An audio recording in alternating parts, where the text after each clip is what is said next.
All right, Nick, let's talk about the Texas A&M Aggies. Some huge 4th of July breaking news just the other day for the Aggies. They got a gigantic recruitment commit. I'm sure every Aggies fan knows about it right now, but we want to cover it today because I think this is showing that the Aggies are back on track. Yeah, Miles, couldn't agree with you more. This is a massive win for Jimbo Fisher and company. But before we get into that news, Aggies, I want you guys in the comment section below to give me your breakout candidate for the 2023 campaign. There's obviously a very young roster from Texas A&M last year. There's a lot of guys potentially looking to make a big step in 2023. But give us the one guy you think most poised to have a massive breakout year for 2023 for Texas A&M, and give us that guy in the comment section below. All right, Miles, what you got? What's this big recruiting news out of College Station? Yeah, Nick, let's get right into the key part here. It is obvious. 5-star wide receiver Cam Coleman of Phoenix City, Alabama. Central High announced his commitment to Texas A&M Tuesday evening. The 6'3", 190-pounder chose the Aggies over Auburn, Florida State, Clemson, and Florida. He said what stood out to him about Texas A&M was how I felt like home. It felt like home every time I went there, Coleman said. From the coaching staff to spending time with my future teammates, we're all going to stop playing football one day, and that's where the education aspect and Aggie Network comes into play. It is an amazing network, and yes, Nick, Aggies have a lot of great, after football type opportunities going for them, so I think that's pretty huge. And this was, of course, from Hayes Fawcett over on On3 Sports. Always has the best breaking news, so this is, of course, the biggest breaking news for the Aggies this offseason. I'm curious what your thoughts are on this, Nick, and I have some other interesting news that may factor into this after we hear from you.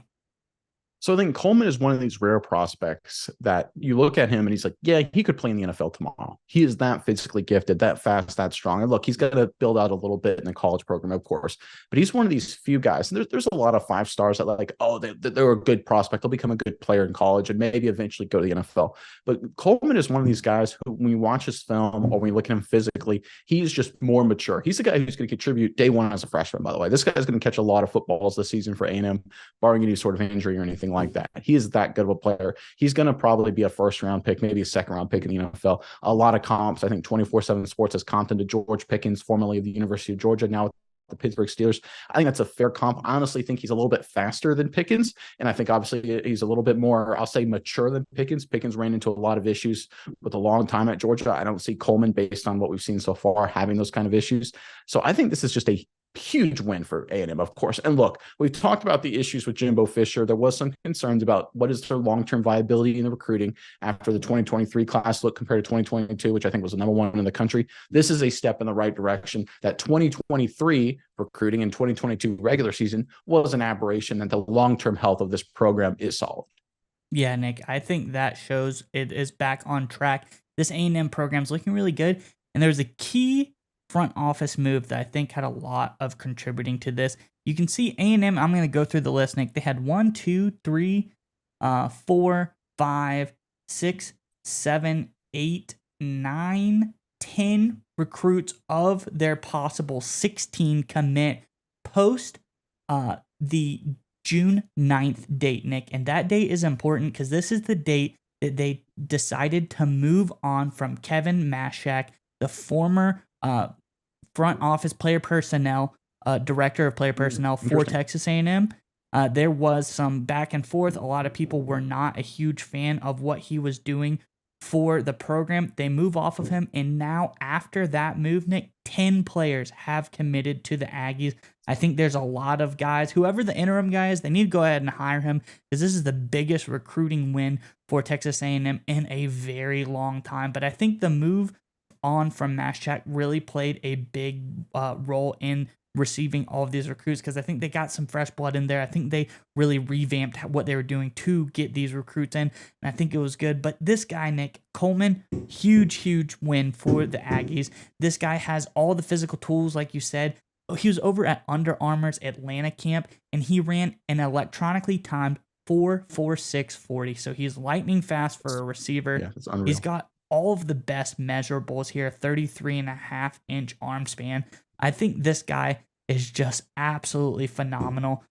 What do you think about this, Nick? Do you think that the move on from Mashak could have had a big impact on the Aggies recruiting? Well, look, correlation doesn't always mean causation, but I tell you what, it certainly sounds like it does, right? When you get 10 commits right after this guy gets removed, fired, whatever the actual situation is there. And that's an important reminder because people want to put a lot of blame in terms of success when it comes to recruiting or transfers or whatever on the head coach. But in any of these programs, there is an athletic department, there is a massive infrastructure. They're basically organizations, they're basically corporations, right? With all the peoples and bodies and money flying around. It takes a lot of people to make all these moves work together. It's not just on the head coach, even though the buck, generally ends with him, and of course the athletic director as well.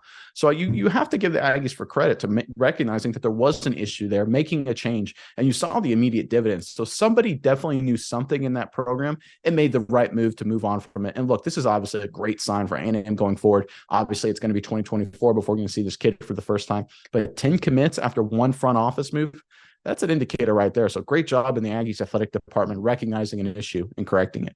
Yeah, Nick, and you can see the dividends here. The Aggies had one of the top recruiting classes going into the 2022 season, but it slid very drastically. They're into the 15th nationally for 2023, but now after this in 2024, they're already back up to number 9. I think this is going to help them get even higher. So I think this is a very, very good sign for the Aggies. It was a good move forward, and I think we can see them be back in top of the country as far as recruiting classes.